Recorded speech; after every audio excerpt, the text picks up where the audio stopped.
মুখ্যমন্ত্রী মমতা বন্দ্যোপাধ্যায়ের অনুপ্রেরণায় এবং তপশিলি জাতি কল্যাণ দপ্তরের আর্থিক সহযোগিতায় রাস্তার কাজের শিলান্যাস হয়ে গেল মালদার হবিবপুর ব্লকে। শুক্রবার হবিবপুর ব্লকের ধুমপুর অঞ্চলের আকালপুর গ্রামে রাস্তার কাজের শিলান্যাস হয়।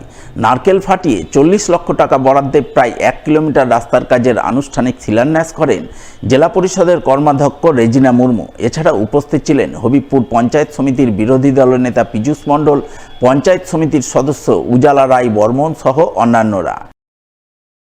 আমাদের এখানে পাল্টন মুর্মুর বাড়ি থেকে রমেশ মার্ডির জমির অভিমুখে প্রায় 1 কিমি রাস্তা 40 লক্ষ ব্যয়ে আমাদের বিসিডাব্লিউ দপ্তর থেকে আমরা মাননীয় মুখ্যমন্ত্রী মমতা বন্দ্যোপাধ্যায়ের অনুপ্রেরণায় আমাদের এই গ্রামবাসীর বহুদিনের দাবি ছিল যে আমাদের এই রাস্তাটি করে দেওয়া হোক। এই এলাকায় বাচ্চাদের স্কুলে যাতায়াতের ক্ষেত্রে প্রচুর সমস্যা হতো, তার জন্য আমরা এই এলাকায় রাস্তাটি এনে দিতে পেরে এই গ্রামবাসী খুব খুশি। দীর্ঘ 13 বছরের ধর্মীয় ঐতিহ্য পরম্পরা মেনে এবারও 3 দিনব্যাপী বাউল যজ্ঞানুষ্ঠান ও সাধু মেলা হয়ে গেল মালদা শহরের 23 নম্বর ওয়ার্ডের জাহাজ ফিল্ড এলাকায়। স্থানীয় জাহাজ ফিল্ড বাউল উৎসব কমিটির পক্ষ থেকে গত 1 বৈশাখ এই বাউল নাম যজ্ঞানুষ্ঠানের আয়োজন করা হয়।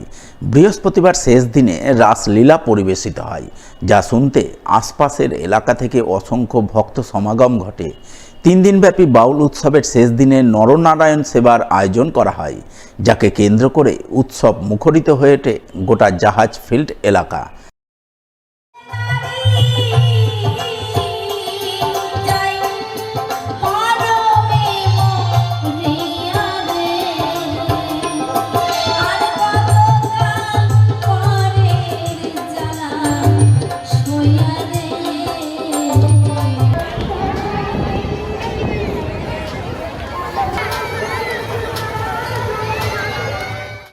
এরা 3 দিন চলে, 1 বৈশাখ থেকে শুরু করি আমরা, 3 দিন ধরে শুরু, 24 ঘন্টা। আজকে কি আছে? আজকে আমাদের রাস আছে, শেষ